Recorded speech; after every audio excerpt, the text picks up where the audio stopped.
குவைத்தில் மின் உற்பத்தி மற்றும் கடல் நீரை குடிநீராக சுத்திகரிக்கக்கூடிய ஆலையின் மீது தொடர்ச்சியாக ஈரான் நடத்தி இருக்கக்கூடிய தாக்குதலில் எப்படியெல்லாம் சேதங்கள் ஏற்பட்டிருக்கு அப்படிங்கிறத பார்க்க போகிறோம். இன்னொரு புறம் சிரியாவினுடைய டமாஸ்கஸ் வரைக்கும் ஒரு பெரிய அளவிலான வார் ஒன்று தொடங்கியிருக்கு. அங்கே இருக்கக்கூடிய பொதுமக்கள் எல்லாரும் யுஎஸ் எம்பசியை அடித்து உடைச்சிருக்காங்க. சிரியாவில் இருந்தால் மூன்றாவது உலகப் போர் தொடங்க போகுது அப்படின்னு சொல்லிட்டு பார்த்தா புஷேயர் அப்படிங்கிற அணுமின் உலையில் இஸ்ரேலும் அமெரிக்காவும் சேர்ந்து நடத்திய தாக்குதலில் அணு கதிர்வீச்சு அபாயம் ஏற்பட்டிருக்கிறதாக ஒரு அதிபயங்கரமான செய்தி ஒன்று சொல்லுது. இதனால தான் மூன்றாவது உலகப் போர் ஸ்டார்ட் ஆகுமோ அப்படிங்கிற அச்சம் இருக்குது.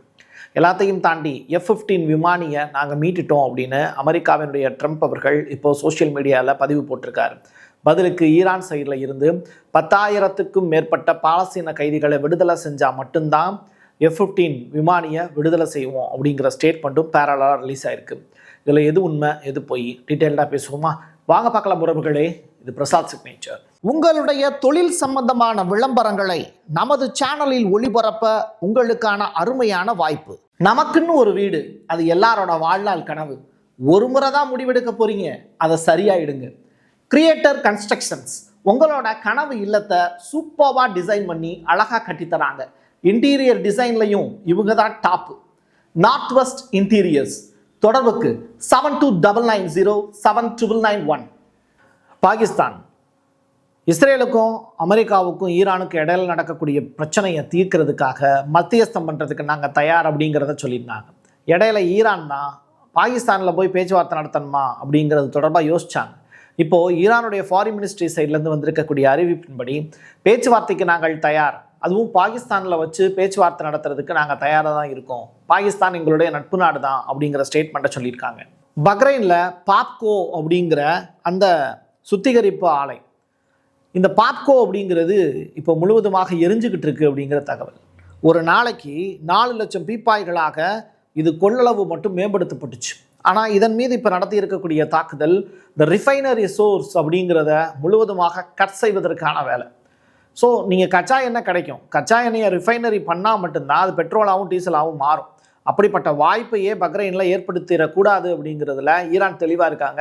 ஒட்டுமொத்த பக்ரைனுமே இதை நினச்சி அரசு அதிகாரிகள் எல்லாமே கவலை தெரிவிக்கிறாங்க. வளைகுடா நாடுகளில் இருக்கக்கூடிய 8 மிகப்பெரிய பாலங்கள் மீது அடுத்ததாக ஈரான் குறி வச்சிருக்கு அப்படிங்கிற தகவல். ஸோ இது ரொம்ப ரொம்ப அபாயகரமானது. ஈரானில் இருக்கக்கூடிய அந்த B1 அப்படிங்கிற அந்த பாலத்தின் மீது நடத்தப்பட்ட தாக்குதலில் நிறைய ஈரானியர்கள் இறந்து போனாங்க.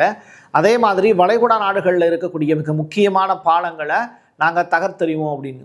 அப்படி பார்க்கும்போது சவுதி அரேபியாவிலேருந்து இன்னொரு நாட்டுக்கு போகிறதுக்கே ஒரு பெரிய பாலம் தான் உதவுது. அந்த பாலத்தை உடைச்சிருவாங்களா அப்படிங்கிற கேள்வி நமக்குள்ள மனசுக்குள்ளே இருக்குது. இதெல்லாம் நடந்துச்சு அப்படின்னா ஒட்டுமொத்த மிடில் ஈஸ்ட்டுமே அங்கே இருக்கக்கூடிய மக்களுடைய நிலையை யோசிச்சு பார்க்கும்போது ரொம்ப வருந்தத்தக்க வகையில் இருக்குது. ஈரானுடைய இந்த அறிவிப்பு வாபஸ் வாங்கப்படணும் அப்படிங்கிறது தான் நம்முடைய ஒரு எதிர்பார்ப்பு. ரெண்டாவது, அங்கே எக்கச்சக்கமான தமிழர்கள் இருக்காங்க, அவங்களுடைய நிலையை யோசிச்சு பார்க்கும்போது தான் வருந்தத்தக்க வகையில் இருக்குது. குவைத்துக்கு ஞாயிற்றுக்கிழமை சோதனையான காலம்தான். குவைத்தினுடைய பெட்ரோலியம் கார்பரேஷன் வெளியிட்டு இருக்கக்கூடிய அறிவிக்கை எங்களுடைய நிலையங்கள் மீது தாக்குதல் நடந்திருக்கு அப்படிங்கிற ஃபர்ஸ்ட் அறிவிப்பு வந்துச்சு. அதற்கு பிறகு அரசு துறை சார்ந்த கட்டடங்கள் மீது தாக்குதல் நடத்தப்பட்டது. குறிப்பாக நிதி அமைச்சகம் மீது தாக்குதல் நடத்தப்பட்டது. அதற்கு பிறகு 2 மின் உற்பத்தி மற்றும் ஒரு கடல் நீர் சுத்திகரிப்பு ஆலையின் மீது தாக்குதல் நடத்தப்பட்டது. இப்படி தொடர்ச்சியாக குவைத்தில் இருக்கக்கூடிய மிக முக்கியமான பிளேசஸ் எல்லாமே இன்னைக்கு சேதாரமாயிருக்கு ஈரானுடைய ட்ரோனு ப்ளஸ் மிசைல் மூலிமா. இதை இடைமறிக்க வேண்டிய ஏர் டிஃபென்ஸ் சிஸ்டம் அமைதியாக தூங்கிட்டு இருக்கு அப்படிங்கிறது தான் அங்கே இருக்கக்கூடிய உண்மை.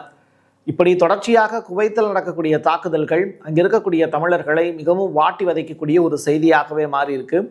தொடர்ச்சியாக அவங்களுக்கான உதவி செய்ய இந்திய அரசு முன்வரணும், இந்திய எம்பசி முன்வரணும் அப்படிங்கிற வேண்டுகோளையும் நம்ம முன்வைக்க வேண்டிய தேவை இருக்கு. ட்ரம்பினுடைய மிக முக்கியமான அறிக்கை ஒன்று வெளியாயிருக்கு.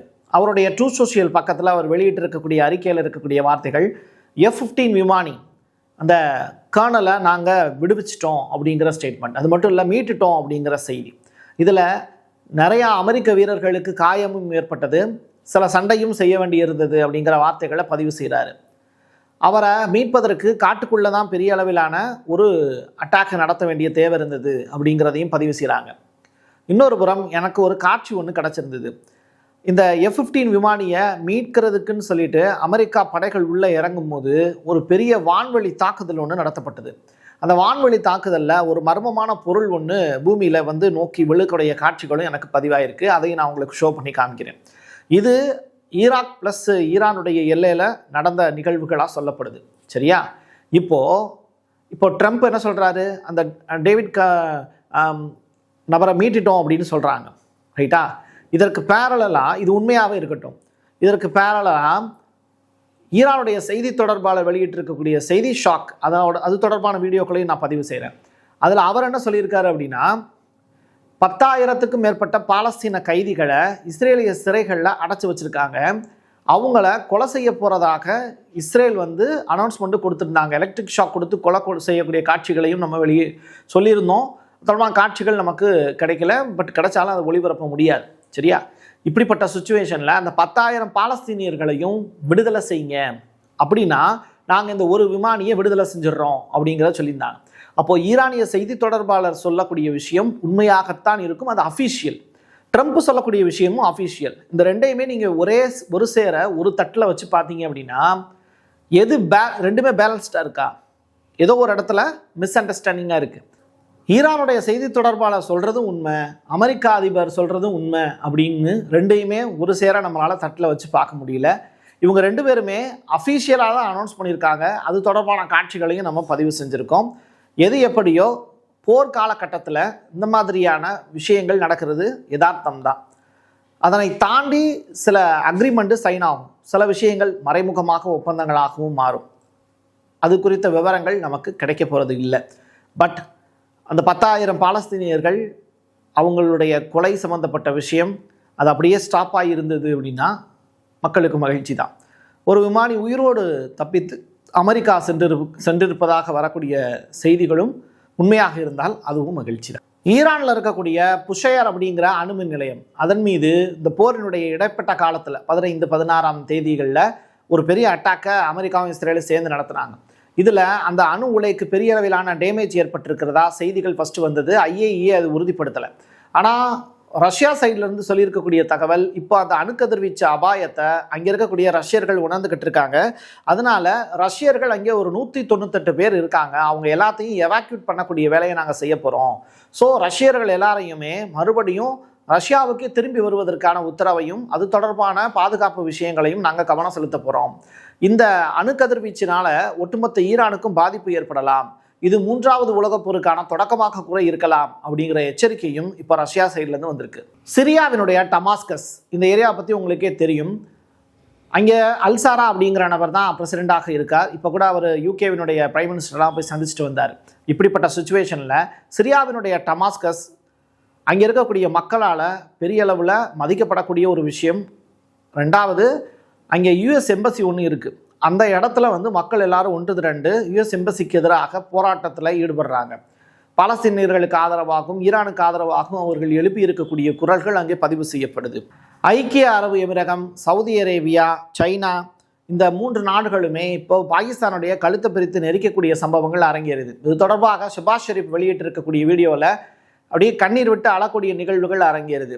அதாவது அவர் சொல்லியிருக்கக்கூடிய விஷயம், உங்களை நம்பி நாங்கள் கடன் வாங்கினது உண்மைதான், திடுதுப்புன்னு எல்லாரும் சேர்ந்து எங்கள்கிட்ட கடனை கேட்டிங்கன்னா நாங்கள் எங்கே போவோம் அப்படிங்கிற விஷயத்த சொல்கிறாங்க. அது மட்டும் கிடையாது, இது தொடர்பாக பாகிஸ்தானுடைய இராணுவ தளபதி முனீர் அவர்கள் எந்த விதமான ஸ்டேட்மெண்ட்டும் சொல்லலை. அஃபீஷியலாக ஷபாஸ் ஷெரீப் மட்டுமே சீனாவுக்கும் சவுதி அரேபியாவுக்கும் UAEக்கும் இந்த தகவலை வீடியோ காட்சிகள் மூலிமா பதிவு செஞ்சுருக்காரு. பதிலுக்கு சவுதி அரேபியா என்ன சொல்கிறாங்கன்னா, காசு கொடுக்கறதுக்கான திட்டம் எதுவும் இல்லையா அப்படிங்கிறது ரிலேட்டடாக கேள்விகளும் கேட்டிருக்காங்க.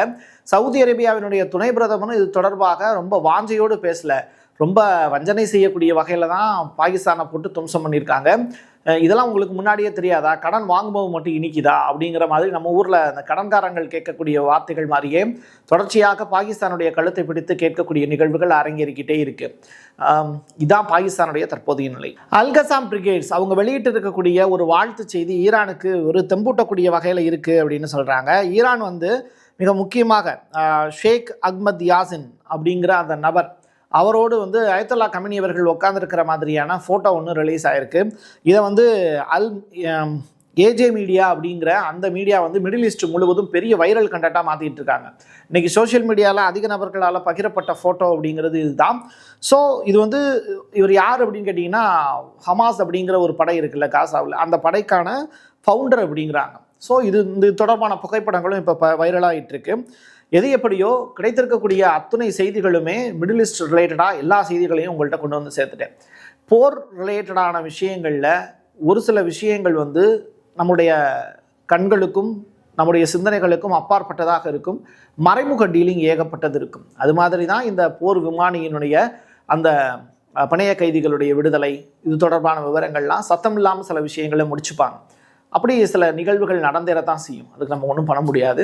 என் கையெழுத்து என் மக்களுக்கான உறவுகளை மீண்டும் ஒரு பதிவில் சந்திக்கலாம். நன்றி, வணக்கம். உங்களுடைய தொழில் சம்பந்தமான விளம்பரங்களை நமது சேனலில் ஒளிபரப்ப உங்களுக்கான அருமையான வாய்ப்பு. Prasad signature media broadcasting private limited. நீங்க நியூஸ் ரீடரா மாறணுமா, கண்டென்ட் கிரியேட்டரா உருவாகணுமா, சேட்டலைட் சேனல்ல ரிப்போர்ட்டரா வேலை பார்க்கணுமா, டாக்குமெண்ட்ரி மேக்கிங்ல இருந்து ஜேர்னலிசம் பற்றிய முழுமையான பயிற்சி பெற உங்களுக்கான அருமையான வாய்ப்பு. எங்களை தேடி வாங்க. ஆன்லைன் மற்றும் நேரடி பயிற்சி வகுப்புகளும் சர்டிபிகேட் கோர்ஸாவை கத்துத்தரும். மீடியா துறையில் 10 ஆண்டுகளுக்கு மேல அனுபவம் உள்ளவர்கள் பயிற்சி கொடுப்பார்கள். வாய்ஸ் ஓவர் தொடங்கி வாய்ஸ்லெஸ் பீப்புளுக்காக உங்களை சிறந்த ஜேர்னலிஸ்டா உருவாக்க வேண்டியது எங்களோட பொறுப்பு. ஸ்கூல்ஸ் அண்ட் காலேஜஸ்ல ஜூனியர் ஜேர்னலிஸ்ட்ங்கிற பேர்ல ஒர்க் ஷாப்பும் கண்டக்ட் பண்ணி கொடுக்கிறோம். மோட்டிவேஷனல் ஸ்பீக்கரா கடந்த 15 ஆண்டுகளா கல்வி நிறுவனங்களுக்கு நிகழ்ச்சிகளும் நடத்தி தரோம். தொடர்புக்கு 9944790333 94493594 prasadsignature@gmail.com. நமக்குன்னு ஒரு வீடு, அது எல்லாரோட வாழ்நாள் கனவு. ஒரு முறை தான் முடிவெடுக்க போறீங்க, அதை சரியாயிடுங்க. கிரியேட்டர் கன்ஸ்ட்ரக்ஷன்ஸ் உங்களோட கனவு இல்லத்தை சூப்பர்வா டிசைன் பண்ணி அழகா கட்டித்தராங்க. இன்டீரியர் டிசைன்லையும் இவங்க தான் டாப்.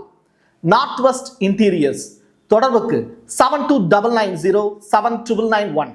வரப்போற சட்டமன்ற தேர்தலில் எல்லாருமே ஓட்டு போட போறோம். ஆனா அந்த ஓட்டு யாருக்கு? பிரதான கட்சிகளை தவிர்த்து சுயேட்சையா சில பேர் களமிறங்குவாங்க. அவங்கள மக்களுக்கு அறிமுகப்படுத்த தயாரா இருக்கு பிரசாத் சிக்னேச்சர். நீங்க உங்களுடைய தொகுதியில் இருக்கக்கூடிய மக்களுக்கு நல்லது செய்யணும்னு நினைச்சு சுயேட்சை வேட்பாளராக களமிறங்குனீங்கன்னா உங்களை உங்களுடைய தொகுதியில் இருக்கக்கூடிய மக்களுக்கு அறிமுகப்படுத்த நாங்களும் தயாரா இருக்கோம். இந்த தேர்தலில் பிரசாத் சிக்னேச்சர் சார்பாக நான் போட்டியிடலை. ஆனால் நீங்கள் போட்டியாளராக களமிறங்குறீங்கன்னா உங்களை அறிமுகப்படுத்துகிறோம். தொடர்புக்கு 9944790333.